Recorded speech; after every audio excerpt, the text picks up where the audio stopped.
Mi nombre es Javier Pove Gómez. Nací el 28 de septiembre de 1986, en Madrid. Mis primeros meses de vida fueron bastante complicados. Tenía bronquitis, me mantenían ingresado constantemente. Sin embargo, al ir creciendo, esos problemas desaparecieron. Y pronto se vio que por muchos factores, mi destino estaría ligado a un balón. Siempre, según mi familia, claro, fui un niño con muchas inquietudes y con poco miedo ante el peligro.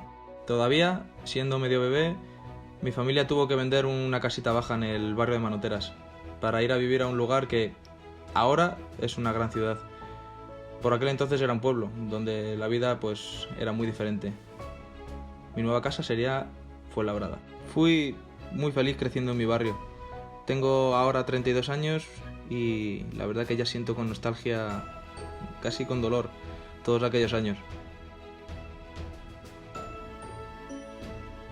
Poco a poco fui creciendo. Mi físico y mi mentalidad pues me empezaron a marcar un poco mi camino, ser futbolista. Fue mi amado primo, mítico central internacional Óscar Tellez, el que me dijo a las puertas del campo del Rayo Vallecano: me alegro mucho que hayas fichado por Atlético de Madrid, pero si quieres ser futbolista tienes que olvidarte de 3 cosas y media: el tabaco, el alcohol y la noche. Yo le pregunté: ¿y cuál es la media? Y me dijo: las mujeres. Yo creo que no era consciente del poder de aquellas palabras. Jamás probé el alcohol, ni el tabaco, ni la droga, siempre casa temprano.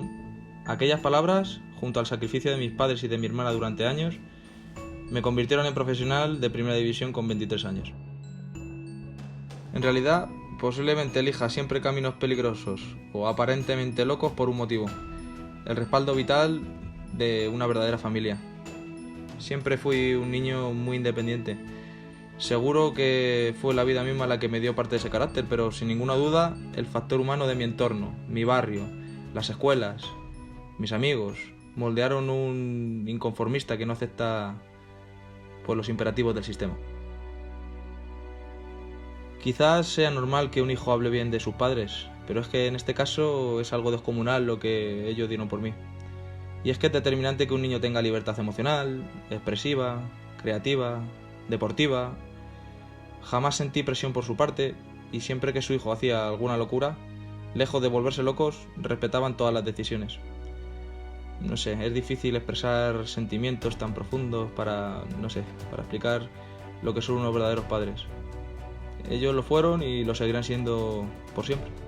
Sin embargo, la tapada de la familia es mi hermana. Es un amor de chica, siempre demostró una entereza especial y aunque no fuera nunca la protagonista, fue un pilar básico en esta familia. Posiblemente ella no es consciente ni mucho menos de lo realmente importante que fue y es para mí. No creo que sepa verdaderamente tampoco lo imprescindible que es para iniciar nuevos proyectos en esta familia. Bueno, volviendo al mundo del fútbol, fue un camino siempre agridulce, nunca llegué a ser feliz. En el fondo siempre me chirriaba todo lo que envuelve este deporte.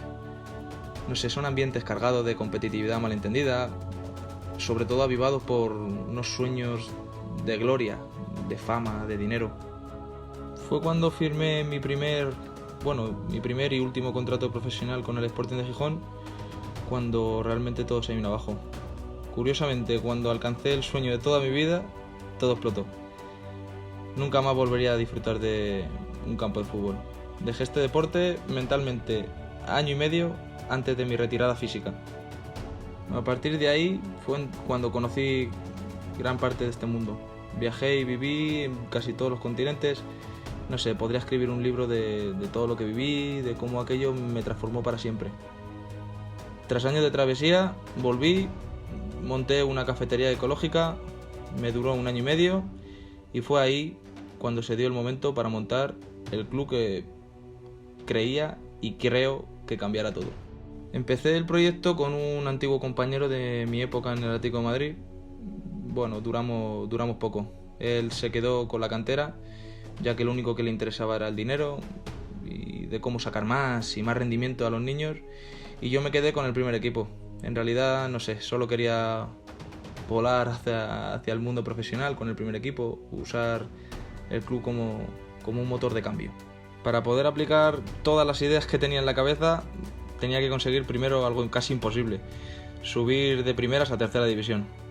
Esta es una categoría donde ya tendría relevancia, con muchos ojos puestos. Para ello puse todo lo que tenía. En realidad fue casi una moneda al aire. Y bueno, ya sabéis el final. Tras conseguirlo, me convertí en el presidente más joven de España y el más joven en toda la historia de la Comunidad de Madrid en esta categoría. Doy las gracias a todas las personas que hicieron esto posible, y la verdad que yo creo que no hace falta nombrarlas porque todas ellas saben lo importante que han sido. Ahora toca mirar hacia adelante, hacia el futuro. Ahí ya no encuentro el Móstoles Balompié. Este club no puede ser local, debe convertirse en algo mundial, que represente una causa, que defienda la verdad.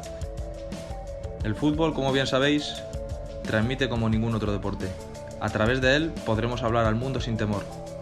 Para ello, he cambiado el nombre. A partir de ahora, nos llamaremos Flat Earth Football Club.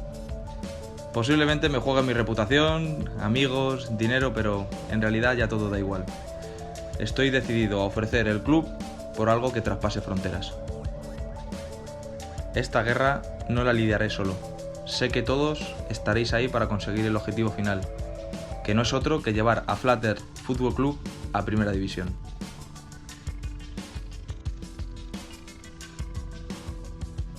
Tres categorías para ver caer al Real Madrid en el Bernabéu por un equipo que representa la verdadera libertad perdida en este mundo. Me despido, os quiero a todos y os espero a todos.